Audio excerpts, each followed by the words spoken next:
நான் உங்ககிட்ட ஒரு கேள்வி கேட்குறேன். அதுக்கு உண்மையாக பதில் சொல்லுங்க.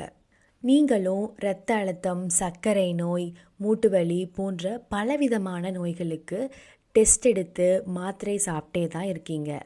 ஆனால் அந்த நோய் முழுசாக குணமடைஞ்சுதா? அந்த நோய் கண்டிப்பாக குறையிறதே இல்லை. அது ஏன்னு தெரியுமா? நம்ம நோயை வெளியே மட்டும்தான் பார்க்குறோம். நோயுடைய ஆணிவேரை யாரும் யோசிக்கிறது கூட இல்லை. அந்த வேர் நாம் சாப்பிட்ற மருந்துகளில் இருக்கா?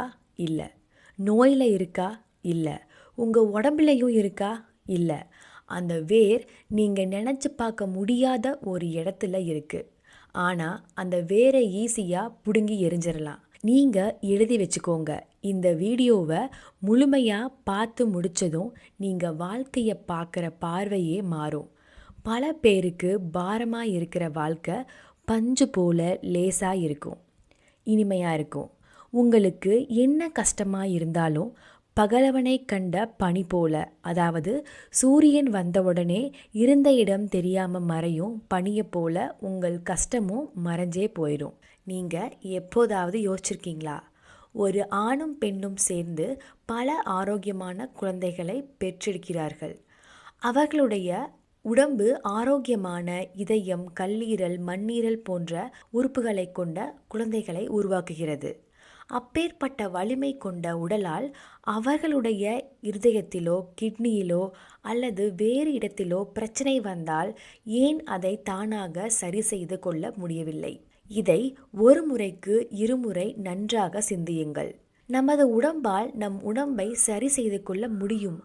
ஆனால் அதை நம்முடைய எண்ணத்தினால் தடுக்கிறோம் என்பதுதான் அப்பட்டமான உண்மை. இந்த ரகசியத்தை உணர்ந்த ஒரு பெண்ணின் உண்மை கதையை உங்களுக்கு சொல்கிறேன். இந்த கதை உங்களை அழ வைக்கலாம். ஆனால் இந்த உண்மை கதையின் கடைசியில் நீங்கள் மாபெரும் ரகசியத்தை புரிந்து கொள்வீர்கள் என்று உங்களுக்கு நான் வாக்களிக்கிறேன். 1926 அமெரிக்காவில் ஒரு குழந்தை பிறந்தது. அந்த குழந்தைக்கு வயது 1.5 ஆகும்போதே அம்மா அப்பா பிரிந்து விட்டார்கள். அந்த குழந்தையின் தாய் வேறொருவரை மணந்து கொண்டார். புதிய தந்தையோ கொடுமையானவர். அந்த இளம் வயதிலேயே கொடுமையை அனுபவித்துக் கொண்டிருக்கும் அந்த குழந்தைக்கு வயது 5 இருக்கும்போது பக்கத்து வீட்டு ஆண் ஒருவரால் பலாத்காரம் செய்யப்பட்டாள். அவளுக்கு வயது 15 ஆகும்போது பள்ளியை விட்டு ஓடினாள். மிகவும் கொடுமை. தெருவில் அலைந்தாள். வறுமையில் வாடினாள். வயது 16 ஒரு குழந்தையை பிரசவித்தாள். ஆனால் அந்த குழந்தையை வேறு ஒருவரிடம் கொடுக்க வேண்டிய நிர்பந்தம் ஏற்பட்டது. சொந்த குழந்தையை கை நழுவ விட்டாள். வேறு வழியில்லை. வருடங்கள் கடந்தன. நியூயார்க் நகருக்கு வந்தாள். உழைக்க ஆரம்பித்தாள். அவளும் ஒரு வாழ்க்கை வாழ்ந்தாள். கொஞ்சம் கொஞ்சமாக வாழ்க்கை ஒரு நேராக வந்தது. நம்பிக்கை பிறந்தது. ஆனால் மனதில் 30-40 வருஷமாக தேக்கிய வலி இன்னும் இருந்தது. வெளியே சொல்லவில்லை. உள்ளே அடக்கியிருந்தாள். அவளுக்கு வயது 50 கடந்தது. உடல் நலக்குறைவால் மருத்துவமனைக்கு சென்றாள். சோதனைக்கு பின்பு டாக்டர் அவளை அழைத்து கூறினார், மேம், உங்களுக்கு செர்விக்கல் கேன்சர், கடைசி ஸ்டேஜ். அவ்வளவுதான். அந்த நிமிடம் அவள் உலகம் கண்முன்னே இருண்டது. 50 வருடம் வழியில் வாழ்ந்தவள் இப்போது கேன்சர் என்று சொன்னவுடன் என்ன நினைத்திருப்பாள்? எனக்கு ஏன் இப்படி வந்தது என்று அவள் அழவில்லை. ஆனால் அவள் ஒரு கேள்வி கேட்டாள். மருத்துவரிடம் இல்லை, தன்னிடம் கேட்டாள். இந்த நோய் என் உடலில் ஏன் வந்தது? என் மனதில் என்ன இருக்கிறது? இந்த கேள்வியை அவள் திரும்ப திரும்ப தன்னிடம் கேட்டாள். டாக்டர் உடனே ஆபரேஷன் செய்ய வேண்டும், கீமோதெரபி செய்ய வேண்டும் என்றார். ஆனால் அந்த பெண்ணிற்கு நன்றாக புரிந்தது, தான் இவ்வளவு நாளாக தன் மனதில் தேக்கி வைத்துள்ள துக்கம், துயரமே தன் நோய்க்கு காரணம் என்று அவள் நன்றாக உணர்ந்தாள். டாக்டரிடம் சிறிது நாட்களுக்கு பிறகு வருகிறேன் என்று சொல்லிவிட்டு கிளம்பிவிட்டார். தன்னுடைய நோயின் வேரை அறிந்த அந்த பெண்மணி செய்த 4 விஷயங்கள் அவர் வாழ்க்கையையே புரட்டி போட்டுவிட்டது.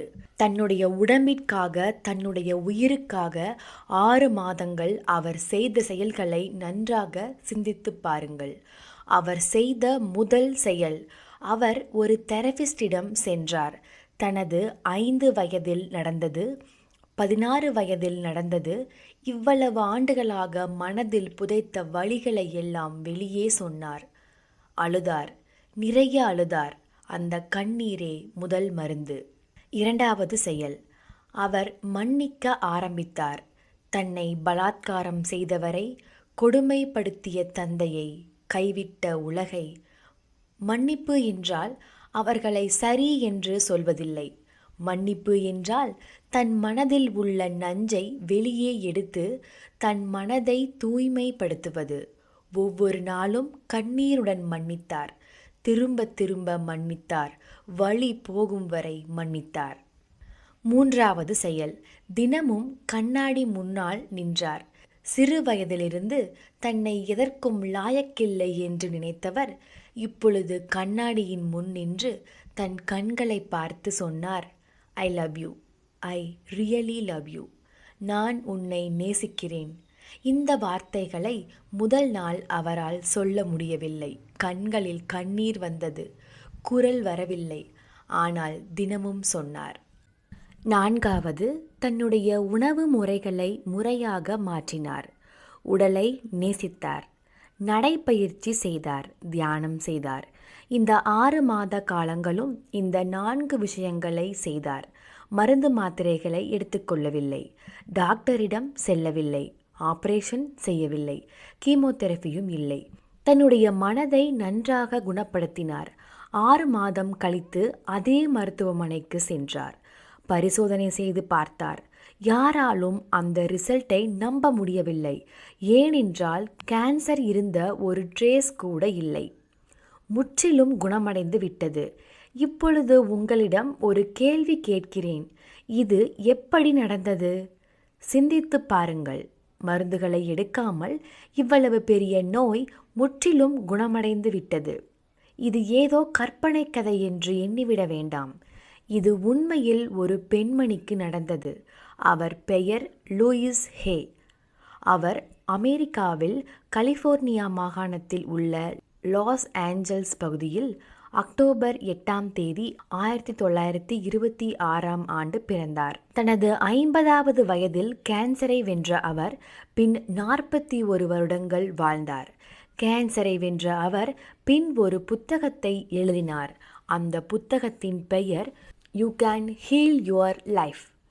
அந்த புத்தகம் 1984ஆம் ஆண்டு வெளியானது. இன்று வரை 50 மொழிகளில் மொழிபெயர்க்கப்பட்டு 5 கோடி காப்பீஸுக்கு மேல் விற்பனையாகிறது. அமெரிக்கா, இங்கிலாந்து, இந்தியா, ஜப்பான் போன்ற பல நாட்டு மக்கள் இந்த புத்தகத்தின் மூலம் பயனடைந்துள்ளார்கள். அவர் அதிகமாக கூறுவது, நான் குணமடைந்தேன், நீங்களும் குணம் அடைவீர்கள்.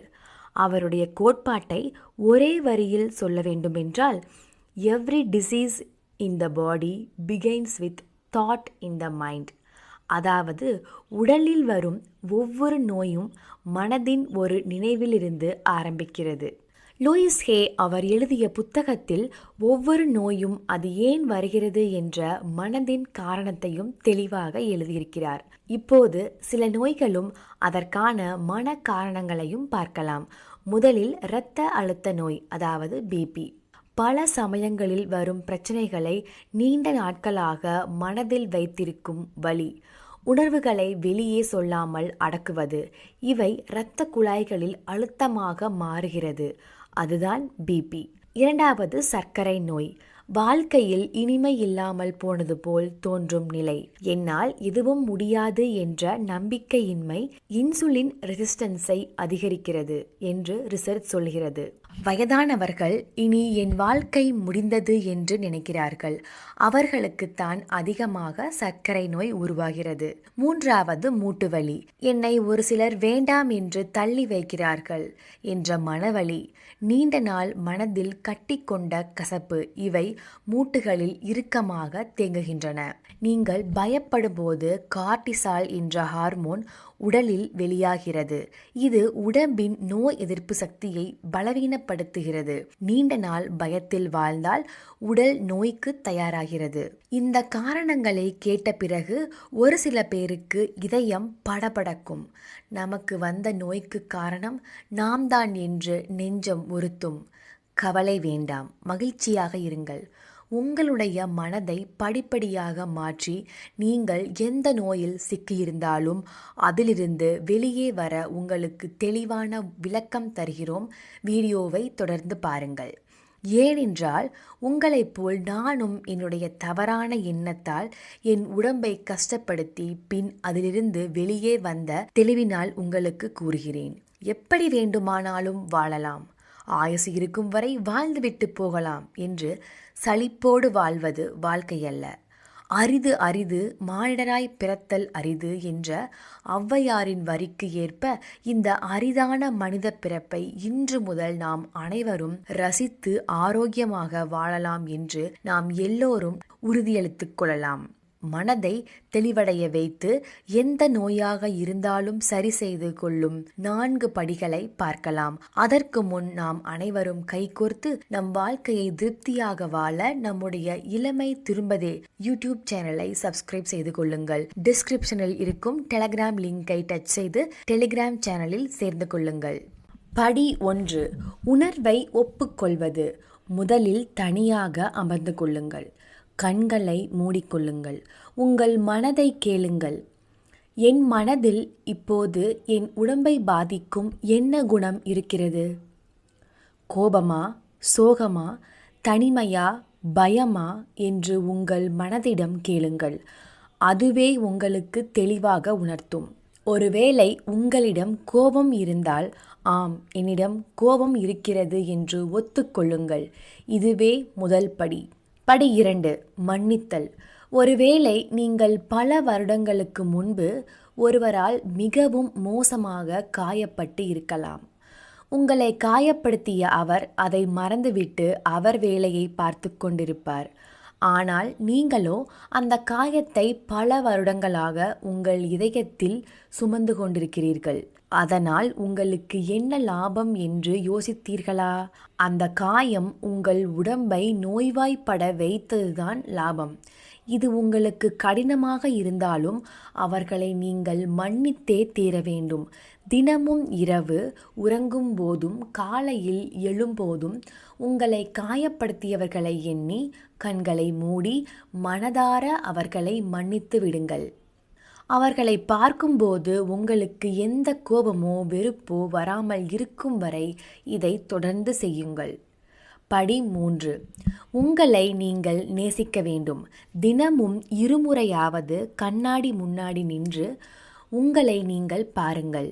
உங்கள் கண்களை நீங்களே பாருங்கள். பார்த்து, நான் என்னை நேசிக்கிறேன், நான் எப்பொழுதும் மகிழ்ச்சியாக இருக்கிறேன், என் உடல் குணமடைகிறது, நான் பாதுகாப்பாக இருக்கிறேன் என்று உணர்வு பூர்வமாக உங்களுடன் நீங்கள் பேசுங்கள். இதை 21 நாட்கள் மட்டும் செய்து பாருங்கள். உங்கள் எண்ணம் மாறும், உங்கள் உடல் மாறும். படி 4. நன்றி சொல்லுங்கள்.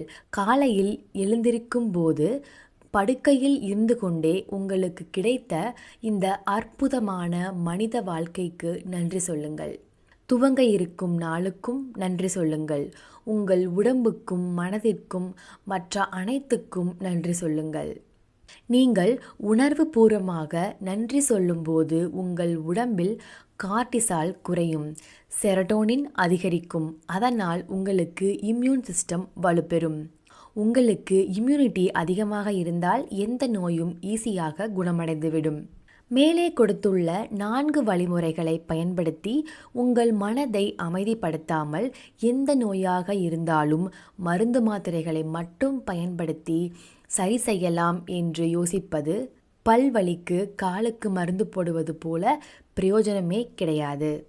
மனமே நோய்க்கு காரணம் என்று லோயிஸ் ஹே மட்டும் சொல்லவில்லை, நம்முடைய தமிழ் சித்தர்களும் சொல்லியிருக்கிறார்கள். திருமூலர் திருமந்திரத்தில் 1500 வருடங்களுக்கு முன்பே சொல்லியிருக்கிறார், மனமே மயக்கம், மனமே துயரம், மனமே எல்லாவற்றிற்கும் காரணம் என்று. ஔவையார், ஆசை அருமின்கள் ஆசை அருமின்கள் ஈசனோடு ஆயினும் ஆசை அருமின்கள். ஆசை மட்டுமல்ல, கவலை, பயம், கோபம், வருத்தம் இவை எல்லாம் மனதில் இருக்கும்போது உங்கள் உடல் தளர்கிறது என்று ஔவையார் தெளிவாக கூறுகிறார். அதேபோல் உள்ளம் பெருங்கோவில் உடல் என்னும் கோபுரம் தெள்ளிய நீரே திருவமுது என்ற வாக்கியத்தில் மனமே கோவில், அதில் உள்ள கோபுரம்தான் உடல். அதனால் கோவில் தூய்மையாக இருந்தால்தான் கோபுரம் நிலையாக இருக்கும். அதாவது மனம் தெளிவாக இருந்தால்தான் உடல் ஆரோக்கியமாக இருக்கும் என்று கூறுகிறார்கள். இதை விஞ்ஞானமும் ஒப்புக்கொள்கிறது. இதற்கு பெயர் சைக்கோமேட்டிக் மெடிசின். இதை ஹார்வர்ட் மெடிக்கல் ஸ்கூலில் படிக்கிறார்கள். ஜான் ஹாப்கின்ஸில் ஆராய்ச்சியும் நடந்து கொண்டிருக்கிறது. ஜான் ஹாப்கின்ஸ் ஹாஸ்பிட்டல் நடத்திய ஆராய்ச்சியின் மூலம் நீண்ட நாட்களாக கவலையில் இருப்பவர்களுக்கு இம்யூன் சிஸ்டம் 40% வரை வலுவிழக்கிறது என்று கண்டறிந்து கூறியிருக்கிறார்கள். இதற்கு மெடிக்கல் டேர்மில் சைக்கோ நியூரோ இம்யூனாலஜி என்று கூறுகிறார்கள். இது பெரிய வார்த்தை, ஆனால் அர்த்தம் மிகவும் சிம்பிள். அதாவது மனம், நரம்பு மண்டலம், ஹார்மோன், இம்யூன் சிஸ்டம் எல்லாமே ஒன்றோடு ஒன்று தொடர்புடையது. அதாவது மனம் மாறினால் உடல் மாறும். இது ஒரு செயின் ரியாக்ஷன், ஒன்றோடு ஒன்று தொடர்புடையதாய் இருக்கிறது. நம் சித்தர்கள் 1000 வருடங்களுக்கு முன்னால் சொன்னதை இன்று ஹார்வர்ட் யூனிவர்சிட்டி கன்ஃபார்ம் செய்கிறது. விஞ்ஞானம் இப்பொழுது ஆராய்ச்சி செய்து கூறியதை நம்முடைய திருமூலர், திருவள்ளுவர், ஔவையார் அன்றே கூறியிருக்கிறார்கள் பாருங்கள். லூயிஸ் ஹே சொன்ன 4 வழிமுறைகளை பயன்படுத்தி உங்கள் மனதை தெளிவடைய வையுங்கள். ஏனென்றால் மனித வாழ்க்கை சாதாரணமானது கிடையாது. நாம் சாதாரணமானவர்கள் இல்லை. நாம் 4 கோடி பேர்களில் ஒருவர். 4 கோடி பேரா என்று யோசிக்கிறீங்களா? ஆமாம், நாம் தந்தையிடமிருந்து தாயை சென்று அடையும் போது நம்மோடு கிட்டத்தட்ட 4 கோடி பேருக்கு மேல் போட்டியிட்டார்கள். அவர்களை வென்று நாம் தாயின் கருமுட்டையில் போய் சேர்ந்து கருவானோம், பின் குழந்தையானோம், இப்பொழுது மனிதனாக மாறியிருக்கிறோம். அதனால் நம்மை கடவுள் சாதாரணமாக படைக்கவில்லை. ஒவ்வொரு வாழ்க்கைக்கும் ஒவ்வொரு காரணம் கண்டிப்பாக இருக்கும். இந்த வாழ்க்கை கடவுள் கொடுத்த பெரிய பொக்கிஷம். இந்த பொக்கிஷத்தை நன்றாக பார்த்து கொள்ள வேண்டியது நமது தலையாய கடமை. ஆம் சொந்தங்களே, விதியை மதியால் வெல்லலாம். வள்ளுவர் கூட தன் குறளில் ஊழிப் பெருவழி யாவுல மற்றொன்று சூழினும் தான் முந்தூறும். இதனுடைய அர்த்தம் விதியை விட வலிமையானது உள்ளம் என்று வள்ளுவர் கூறுகிறார். லூயிஸ் ஹே சொல்கிறார், The point of power is always in the present moment. மாற்றத்தின் சக்தி இந்த நிமிடத்தில் இருக்கிறது. கடந்த காலத்தில் இல்லை, நாளையில் இல்லை, இப்பொழுது இருக்கிறது. நீங்கள் இப்பொழுது எடுக்கும் ஒரு முடிவு உங்கள் ஆரோக்கியத்தை மாற்றும். அதனால் உங்கள் நினைவை மாற்றுங்கள், உங்கள் நோயை மாற்றுங்கள். இந்த வீடியோவை உங்கள் அன்பானவர்களுக்கு ஷேர் செய்து விடுங்கள். நாமும் நன்றாக இருப்போம், அனைவரும் நன்றாக வாழட்டும். என்றும் இளமையாக வாழ நம்முடைய இளமை திரும்புதே சேனலை சப்ஸ்கிரைப் செய்து கொள்ளுங்கள். பெல் ஐக்கானையும் கிளிக் செய்து கொள்ளுங்கள். வாழ்க வளர்க நிம்மதியான நினைவுடன். நன்றி.